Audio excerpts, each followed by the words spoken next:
Semua deskripsi yang disampaikan oleh para sahabat Nabi, semua deskripsi mulai matanya, alisnya, hidungnya dan lain sebagainya, itu juga hanya deskripsi verbal, bentuknya tertulis. Nggak ada satupun yang bisa mengabadikan seperti apa hakikat wajah Nabi Muhammad Shallallahu Alaihi Wasallam. Pun begitu, kita sebagai umatnya Nabi ini diajarkan untuk menjadi bagian dari orang-orang tersebut, dari orang-orang yang terus memuliakan Nabi Muhammad, dari orang-orang yang mengambil dari cahayanya Nabi Muhammad. Kita masuk ke dalam golongan orang-orang yang terus mengagungkan nama Nabi Muhammad, karena nama Nabi Muhammad ini syiar. Bahkan guru-guru kami di Mesir itu menamakan anaknya Muhammad sebab salah satu fadilahnya orang yang punya anak Muhammad karena dia cinta kepada Nabi Muhammad itu nggak bakalan merasakan kefakiran. Miskin mungkin tapi fakir nggak. Fakir itu artinya besok nggak tahu mau makan apa, nanti nggak tahu mau makan apa tuh fakir. Kalau miskin ya besok bisa makan, cuman mungkin tidak semewah orang kaya gitu. Mungkin kalau masuk rumah sakit ya nggak bisa VIP, bisanya ekonomi, tapi bisa masuk rumah sakit. Dia tidak akan mendapatkan kefakiran itu. Kenapa? Karena orang tuanya cinta kepada Rasulullah Shallallahu Alaihi Wasallam. Pada siang hari ini kita akan membicarakan keistimewaan Nabi Muhammad Shallallahu Alaihi Wasallam. Kita teruskan sampai selesai ini kitab Bidayatul Usul fi Tafdhilir Rasul karangan Imam Is bin Abdis Salam untuk memuliakan bulan Rabiul Awal. Biasanya para ulama itu menghatamkan kitab Asy-Syama'il Al-Muhammadiyah karangan Imam Abu Isa At-Tirmidzi. Maka bagi yang punya uang, kalau mau ada gambar berwarnanya rambut Rasulullah, mau ada gambar berwarnanya cincinnya, itu harganya 180.000, cetakan Ummul Qura. Sudah diterjemahkan. Jadi Asy-Syama'il Al-Muhammadiyah cetakan Ummul Qura 180.000. Namun di dalam kitab itu bagus sekali, dicetaknya bagus, kertasnya juga bagus, berwarna ya. Jadi kita disuguhkan bukan hanya dengan hadis tapi juga dengan visual bagaimana rambut Rasulullah disimpan, cincinnya, sendalnya. Ada cetakan yang lebih murah seharga 70.000 namun tidak berwarna gitu. Kurang menarik rasanya kalau dibaca untuk orang-orang zaman sekarang gitu. Tapi 180.000 ini nggak berarti dibandingkan ilmu yang akan antum dapatkan, kemudian menjadikan antum itu lebih kenal dengan Nabi Muhammad Shallallahu Alaihi Wasallam. Karena kenal kepada Rasul ini menyebabkan orang akan cinta kepada Nabi Muhammad. Maka saya selalu pesankan kepada antum semua, siapapun, terutama kepada diri saya, jangan pernah lepas koneksi dari Nabi Muhammad. Jangan pernah putus hubungan dari Nabi Muhammad. Karena antum pengen sampai kepada Allah, itu nggak bisa kecuali melalui Nabi Muhammad. Dan antum gak akan bisa merasakan kebahagiaan kecuali dengan antum mencintai Nabi Muhammad. Maka antum lihat orang-orang yang beragama tapi tidak punya mahabbah kepada Nabi Muhammad, semu hidupnya itu. Gak ada kesejukan, gak ada rasa di dalam hatinya. Kenapa? Karena tidak dibiasakan mencintai. Akhirnya hidupnya seperti robot. Meskipun fisiknya sholat, hatinya gak sholat. Gak bisa. Orang harus cinta kepada Nabi Muhammad. Dan cinta ini sesuatu yang sebenarnya jujur saya katakan gak bisa diusahakan. Cinta ini pemberian. Antum mencintai Nabi Muhammad, dikasih pemberian apa? Antum belajar tentang Nabi Muhammad, kenal tentang Nabi Muhammad. Artinya Allah ingin antum jadi orang yang dekat dengan Allah Rabbul Alamin. Tapi kalau antum gak mau tahu tentang Nabi Muhammad, itu sudah, mohon maaf, sudah lampu merah itu.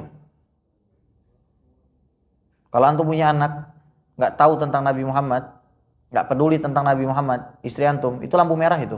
Sudah lampu merah. Nggak peduli jabatan antum, anak nggak peduli jabatan siapapun itu. Pokoknya kalau ada keluarganya yang nggak peduli sama Nabi Muhammad, itu sudah lampu merah. Sudah lampu merah. Mau dia pejabat kelas tinggi sampai kelas teri, nggak ngaruh itu buat saya.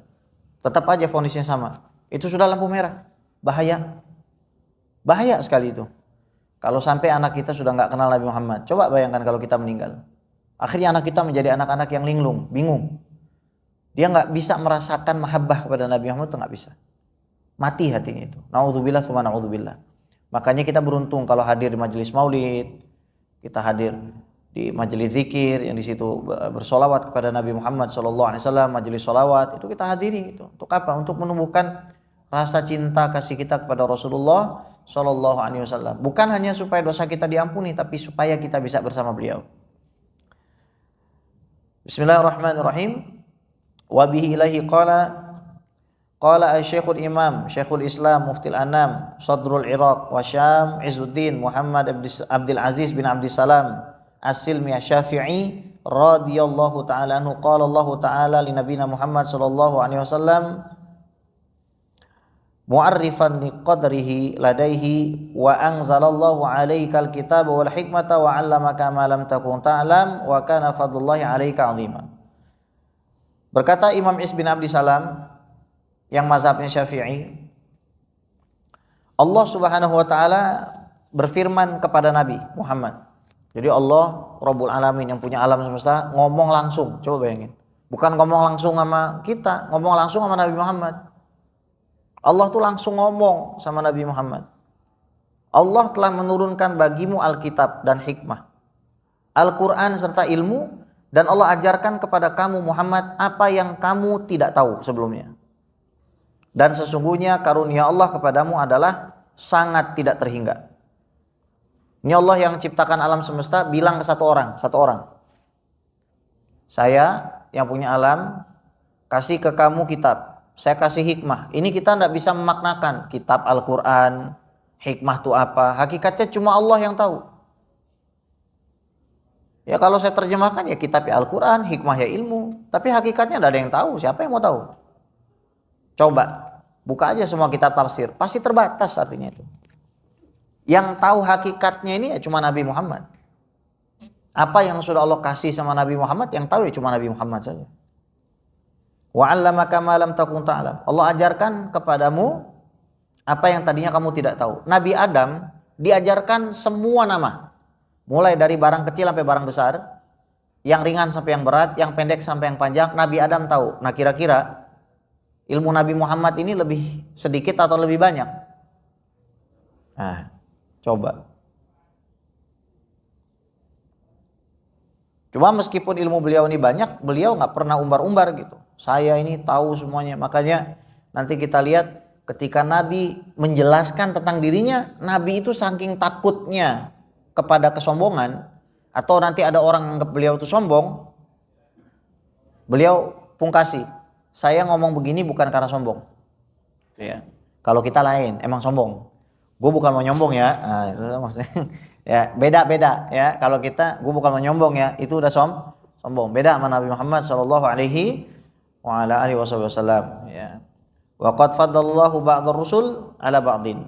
Dan Allah juga sudah memutuskan bahwa sebagian rasul itu pasti lebih istimewa dari sebagian yang lain. Minhum man kallamallah, di antara mereka ada yang langsung bercakap-cakap dengan Allah. Contohnya Nabi Muhammad dengan Nabi Musa. Nabi Muhammad ini menerima wahyu 3 cara. Yang lain biasanya paling mentok 2 atau 1. Melihat Jibril, mimpi, ngomong langsung. Biasanya sih cuma 1. Biasanya cuma ngelihat dalam mimpi, bangun sadar, tahu. Atau ketemu Jibril, dinasihatin, tahu. Nggak ada tuh yang 3 kecuali Nabi Muhammad. Melihat Jibril, oke. Ketemu langsung, iya. Kemudian mimpi juga iya. Itu hebatnya Nabi Muhammad SAW. Wa rafa'a ba'dahum darajat. Dan Allah sudah berjanji pasti akan mengangkat sebagian para nabi itu beberapa derajat dibandingkan yang lain. Al-fadlul awal sharihun fi ahlil mufadalah. Keistimewaan yang pertama udah jelas. Di antara orang-orang yang diistimewakan oleh Allah Subhanahu wa taala, bahwa memang Nabi ini dikasih wahyu tidak pakai perantara gitu, langsung ngomong pada Allah Subhanahu wa taala. Wasani fi tad'ifil mufadalah bidarajatin. Dan yang kedua, wa rafa ba'dahum darajat, maksudnya Allah ini mengangkat derajat Nabi Muhammad, derajat yang antum enggak tahu gitu. Sekarang saya logikakan aja. Antum belajar kan fikih sama Ustadz Nu'man, belajar Riyadhus Shalihin sama Kiai Lutfi. Dibandingin sama orang yang enggak belajar, antum sama orang yang nggak belajar itu 80.000 tahun lebih mulia dari dia. Terserah apa kata orang. Yang penting keputusan Allah begitu. Yarfa'illahu alladhina amanu minkum walladhina utul ilma darajat. Orang yang punya ilmu itu pasti lebih tinggi ketimbang orang yang nggak punya ilmu meskipun sama-sama beriman. Kata Abdullah ibnu Abbas, wa ma baina darajatain mi'atu am. Antara dua derajat itu 100 tahun, berarti 80.000 tahun. Itu antara kita yang tahu satu bab dibandingin yang enggak. Coba bayangkan, ada berapa ratus ribu ulama, ada berapa juta santri, ada berapa ratus ribu hufaz. Tapi semua itu enggak ada apa-apanya dibandingkan para aulia. Aulia enggak ada apa-apanya dibandingin para nabi enggak ada apa-apanya dibandingin para rasul kalah dengan ulul azmi semua tunduk di hadapan nabimu. Jadi nggak bisa, nggak logis, nggak bisa, akal kita nggak bisa. Kita menerka siapa 2024 aja bingung. Kira-kira siapa? Ganjar, Wowo, apa Anies, wallahu a'lam. Apalagi derajatnya Nabi Muhammad, bingung kita, ya, bingung. Jadi Allah ini benar-benar memuliakan kita punya Nabi. Wa hakadha wa qad faddalallahu subhanahu wa ta'ala nabiyyana Muhammad sallallahu alaihi wasallam min wujuh. Ini antum harus catat nih. Ini singkat-singkat bisa antum catat di handphone. Nanti antum bawa pulang, antum kasih tahu sama istri sama anak itu. Jadi Allah itu telah memuliakan Nabi Muhammad dari banyak segi. Pertama, ya. Minha annahu sadal kulla. Yang pertama, Nabi ini pemimpin semua. Faqala sallallahu alaihi wasallam ana sayyidu waladi Adam wala fakhr. Saya adalah penghulu tuan dari anak Adam seluruhnya. Bukan maksud saya membanggakan diri. Maksudnya gimana? Wasayyid manitasofa bisifatil aliyah wal akhlaqi saniyah. Tuan, penghulu adalah orang yang disifati dengan sifat yang paling tinggi dan akhlak yang paling mulia. Wa hadza musy'irun bi annahu afdalu minhum fid daraini. Maka di sini ketika Nabi ngomong saya tuan anak Adam, otomatis dunia akhirat Nabi itu lebih mulia dari siapapun. Nabi itu paling istimewa dari siapapun. Antum lihat orang yang tampangnya ganteng, gak ada apa-apanya sama Nabi Muhammad. Antum lihat orang yang kaya, gak ada apa-apanya sama Nabi Muhammad. Antum lihat orang yang dermawan, gak ada apa-apanya sama Nabi Muhammad. Antum lihat orang yang menderita, gak ada apa-apanya sama Nabi Muhammad. Saya punya sahabat sakit anaknya. Lalu saya bilang, kalau sedih, ingat Nabi Muhammad. Nabi Muhammad semua anaknya meninggal ketika beliau masih hidup, saudara. Ketika beliau masih hidup, semua anak meninggal illa Siti Fatimah. Bayang gak itu? Anda Nabi, anak Anda meninggal semua, Anda masih hidup. Sallallahu alaihi Muhammad. Jadi, ya udah mau gimana? Yang punya alam semesta ini sudah menentukan. Kita nggak boleh melawan, harus ikhlas. Saya jadwal ke Kalimantan. Tadi saya baru telepon. Tadinya dari tanggal 1 sampai tanggal 10 saya ke Kalimantan. Bukan mantan kali ya. Kalimantan. Tanggal 1 sampai tanggal. Tiba-tiba telepon satu teman. Habib, di sana timnya 4 orang masuk rumah sakit semua. Jadi cancel. Sementara jadwal di Jakarta ini lagi bulan Maulid, itu yang saya cancel 20-an. Udah saya kasih ke orang. Terus saya bilang, alhamdulillah, qadarullah gitu. Pokoknya semua yang diputuskan Allah itu pasti baik. Makanya Nabi mengatakan innamas sabru 'inda sadmatil ula. Anda itu bisa dikatakan sabar ketika hentakan pertama musibah, Anda sabar. Bukan nunggu 3-4 menit baru sabar. Setelah Anda ngomel terus bilang aku sabar, itu bukan sabar lagi. Jadi ketika Anda dihentak bib, jadwalnya nggak jadi, ya udah, alhamdulillah, selesai. Karena pasti ada kebaikan di balik semua itu pasti, demi Allah, saya bersumpah demi Allah, pasti ada kebaikan di balik semua itu. Nggak bisa dibandingkan akal kita dengan mekanisme yang sudah Allah atur di alam semesta ini, sudah. Dan jangan coba membandingkan keadaan kita sama keadaan orang, karena orang masuk surga dengan cara yang berbeda. Fokus saja dengan kenikmatan yang sudah Allah kasih ke kita. Maka sebuah kelalaian dan kegagalan kita memaknai kehidupan kalau kita diuji oleh Allah Subhanahu wa taala, baik kita melihat orang lain yang lebih enak kelihatannya dari kita, lantas kita gagal memahami posisi saya di sini dan saya ini menuju kepada akhirat. Ajarkan diri kita untuk selalu terima apa yang sudah Allah takdirkan kepada kita. Semua jadwal itu alhamdulillahnya sudah saya kasih ke teman-teman saya yang lain. Jadi otomatis apa? Mereka dakwah, saya dapat paha. Benar nggak? Benar nggak? Jadi harus cerdas juga gitu kan. Saya kasih tuh satu teman ke yang lain tuh. Ke Habib Fulan, Habib Fulan, Habib Fulan saya kasih gitu. Bukan cuma itu. Kan biasanya dapat amplop tuh. Berarti kan mereka juga menafkahi keluarganya. Berarti saya nggak ceramah, saya nggak harus keluar rumah, saya dapat paha. Ajib. Ya. Saya bilang sama teman saya yang anaknya sakit. Kesian sekali. Anda nggak akan kuat. Dibawa ke Amerika nggak sembuh. Dibawa ke Singapura nggak sembuh. Dibawa ke Amerika nggak sembuh. Setahun di Amerika nggak sembuh. Kira-kira berapa habis biaya itu kalau mau 1 tahun tinggal di Amerika dan pengobatan? 1 T. Ada di sini yang bisa bayangin harus keluar uang 1 T untuk pengobatan dan nggak sembuh? Tapi akhirnya apa? Akhirnya mereka dekat. Allah pertemukan dengan kami. Akhirnya apa yang terjadi? Tiap hari bikin maulid. Tiap hari di rumahnya bikin maulid. Anaknya tiap hari pegang tasbih. Saya kasih tasbih. Kamu zikir gak usah banyak-banyak. Sebut nama Allah aja. Yang kedua sebut nama Rasulullah. Allah, Rasulullah. Ya Allah, ya Rasulullah. Sudah itu aja. Terus begitu. Ini anak investasi. Investasi apa? Ketika orang tua mengeluarkan uang untuk anaknya, tentu saja itu masuknya nafkah. Dia masuk ke dalam surga gara-gara menafkahi anak. 2, dia mendapatkan pahala dengan kesabarannya. Kesabaran yang sudah dia tahan selama 3 tahun ini. Masya Allah, ini keluarga orang-orang baik semuanya. Anaknya juga, meskipun harus terus dirawat di rumah sakit, matanya tidak melihat kepada maksiat. Kita yang sehat tiap hari ngelihat maksiat. Dia di rumah sakit, ada TV. TV itu yang dilihat apa? Orang tawaf aja. 24 jam orang tawaf dia lihat. Kita harus bisa memaknai semua musibah dan ujian yang Allah berikan ke dalam hidup kita. Fala haula wala quwata illa billahil aliyil azim. Enggak ada daya dan upaya melainkan semuanya dari Allah Subhanahu wa taala.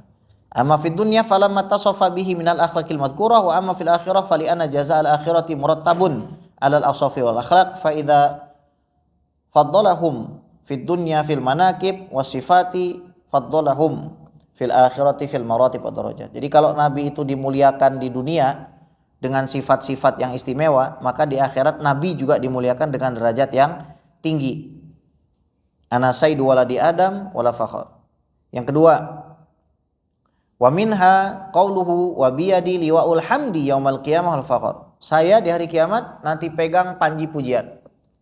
Panji pujian ini diberikan kepada Nabi Muhammad SAW, bukan nabi yang lain. Yang ketiga, wa minha qauluhu Adam faman dunahu tahta liwa'i yaumal qiyamah wal fakhr. Nabi ngomongnya tegas banget. Adam pakai nama ya. Pakai nama lo ngomongnya. Adam dan siapapun yang ada di bawahnya dari para nabi dan rasul itu di bawah saya di hari kiamat. Ini gimana ini coba?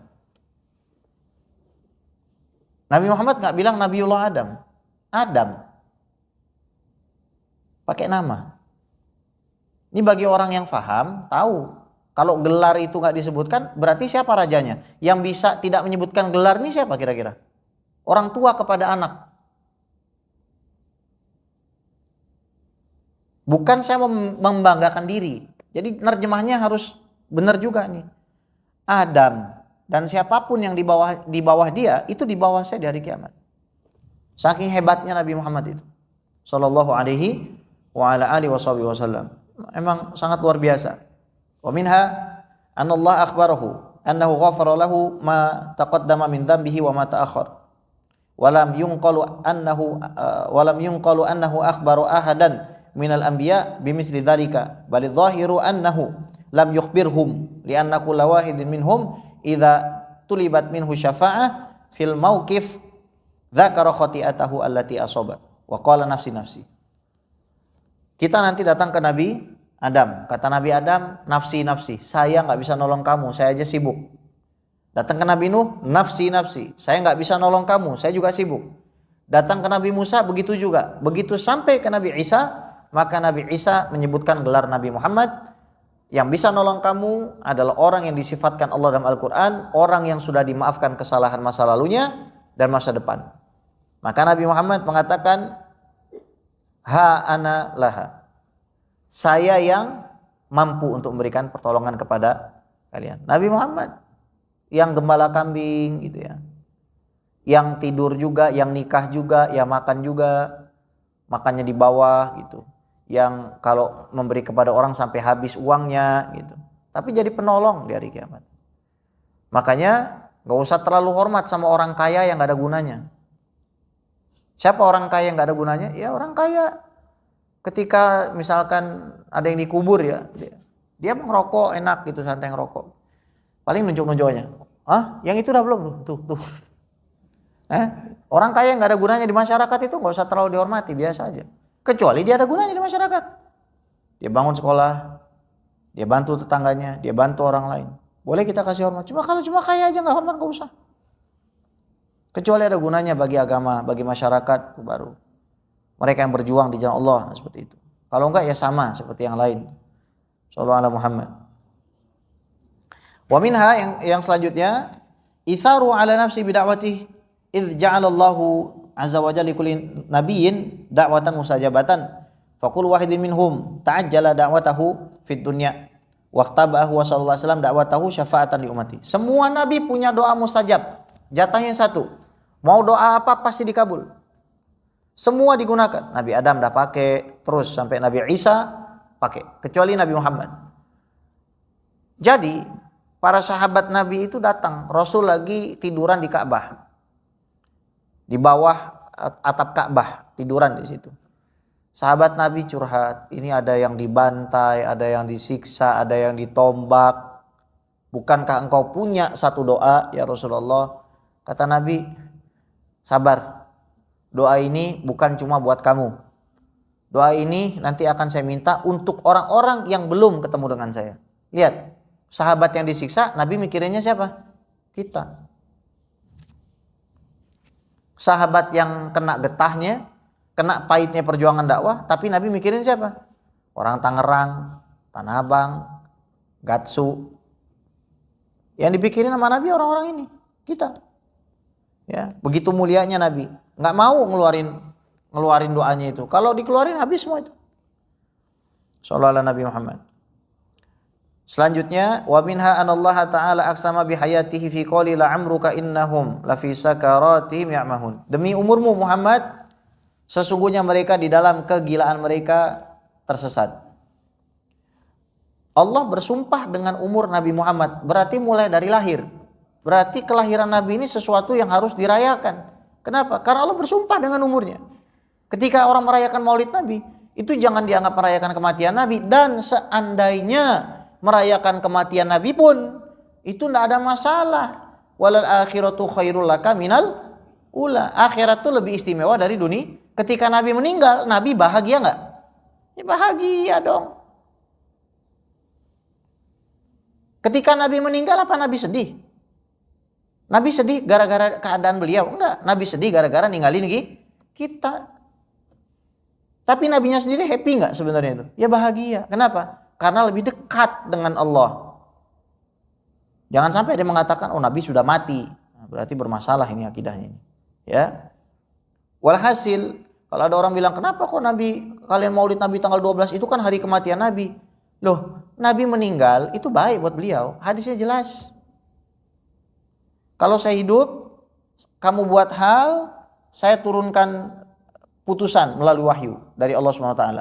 Kalau saya meninggal, saya lihat kamu berbuat bagus, saya muji Allah. Kalau saya lihat kamu buat jelek, saya beristighfar pada Allah Subhanahu wa ta'ala. Jadi Nabi ini hidup. Jadi tidak boleh putus kita. Gimana cara nyambung koneksi kita Pak dengan Rasulullah? Banyak baca sholawat. Yang paling ringan saja, gak usah banyak-banyak. Sallallahu ala Muhammad. Setengah jam sudah 1000.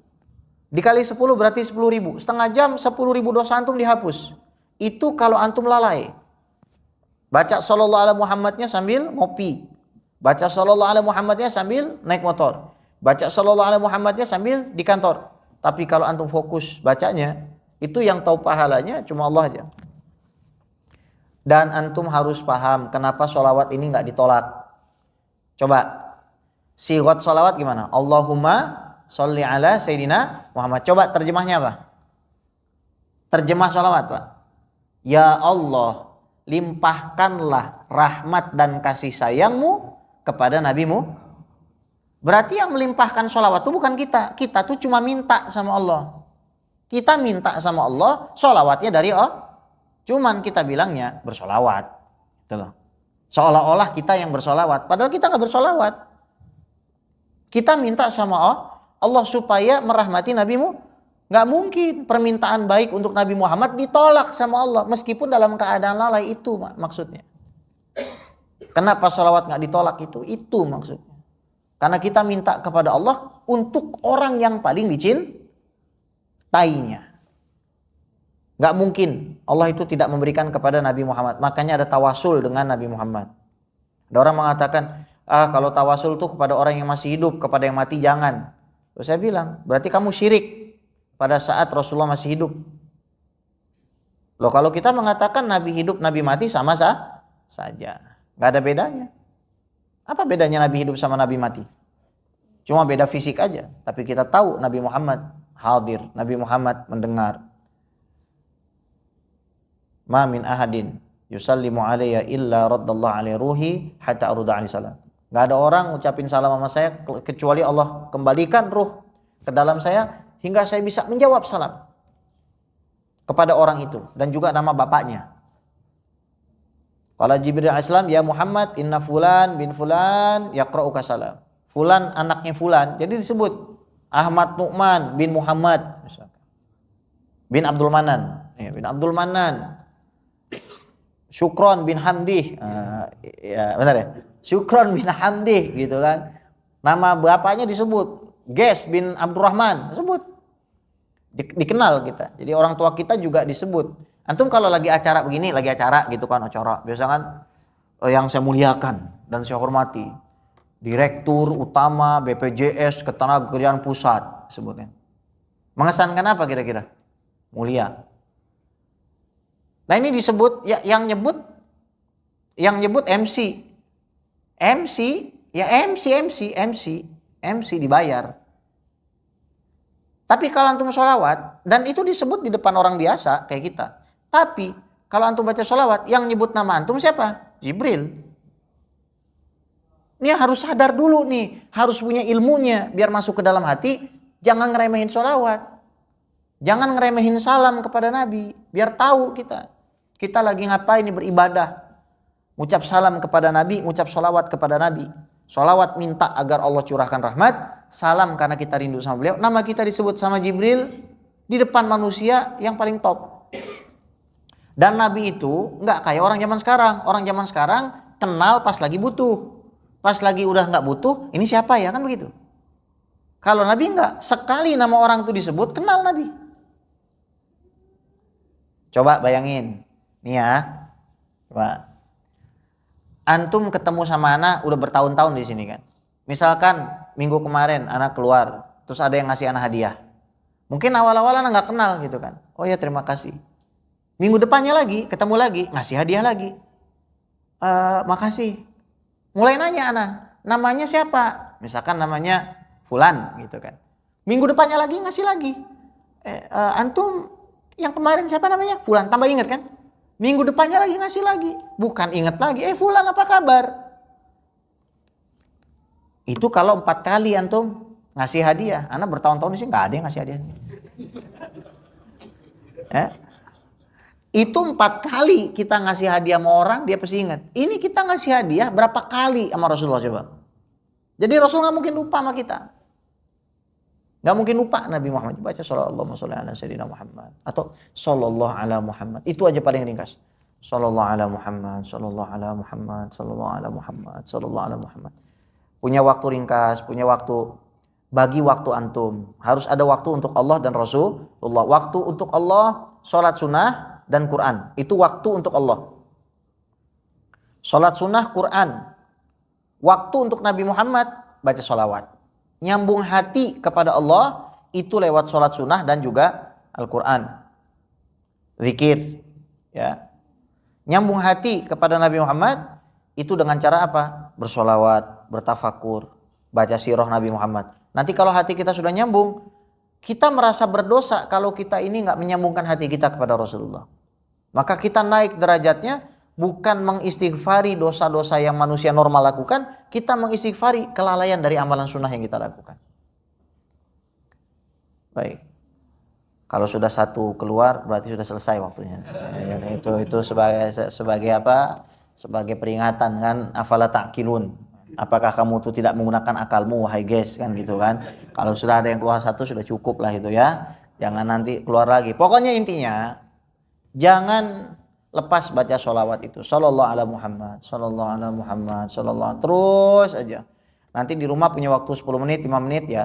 Wudu, sila gitu, baca sholawat kepada Nabi Muhammad. Khusus buat baca sholawat. Ngirim hadiah untuk Nabi Muhammad. Maka kasih pertanyaan di status WhatsApp antum tuh.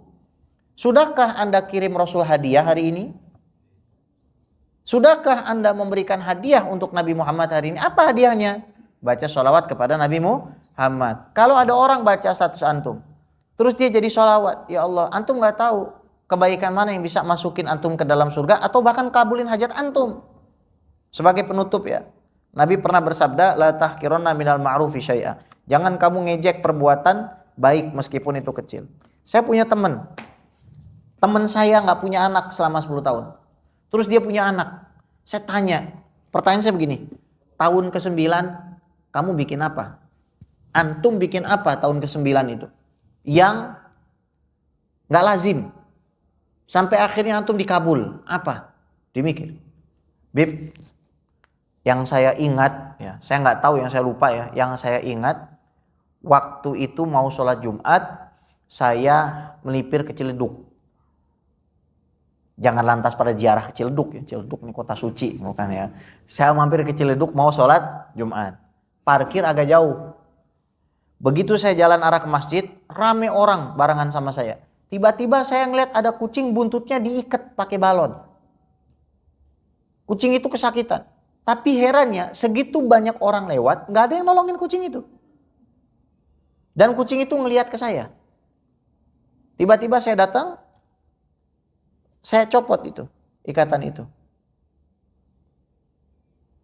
Dan saya doa sama Allah, ya Allah, kalau saya melepaskan ikatan kucing ini membuat engkau ridho, dan karena engkau bikin makhluk ini hajatnya terpenuhi, rasa sakitnya terobati, tolong ya Allah, apa yang paling menjadi keinginan saya, tolong kabulkan. Ini anak, 10 tahun belum punya anak. Maka jangan kita remehkan, kalau kita bikin status baik apa, mungkin itu jadi sebab hidayah buat orang. Tapi Bib, kalau saya ini bikin statusnya agama, tapi kelakuan bikin status rohani, kelakuan roh halus, gimana Bib? Hah? Bikin statusnya rohani, kelakuan roh halus gitu kan? Nggak apa-apa. Artinya apa? Antum baru bisa melakukan satu kewajiban, yaitu menyebarkan yang baik. Kalau ada orang bilang, lu mah bisanya jarkoni, iso ngajar nggak iso ngelakoni, masih lebih baik daripada ngajak orang bermaksiat. Insya Allah dengan antum posting yang baik, mulai ajakin sholawat lah tiap hari, bikin status lah, manfaatkanlah itu WhatsApp tuh. Jangan nulis status galau, posting cewek terus, ya. Ini kadang-kadang saya ini WA saya ini macam-macam orang gitu, mulai dari jenderal, polisi apa semua. Ini kadang-kadang ya, posting barang dari TikTok lah apa segala macam itu ya. Walhasil lo posting aja. Sudahkah Anda bersolawat hari ini? Sudahkah Anda baca Quran hari ini? Hal sederhana seperti itu, insya Allah menyenangkan hati Nabi Muhammad Sallallahu Alaihi Wasallam. Saya yakin antum sudah nggak ada yang mau nanya ya. Alhamdulillah. Insya Allah semoga apa yang saya sampaikan bermanfaat dan antum semua dikabulkan semua hajat dan kita semua mati dalam keadaan husnul khatimah. Ala hadhihi niyyah wa ala kulli niyatin shalihah wa ila hadratin nabi sayyidina Muhammadin sallallahu alaihi wasallam. Syai'un lillahi lana wa lahumul Fatihah.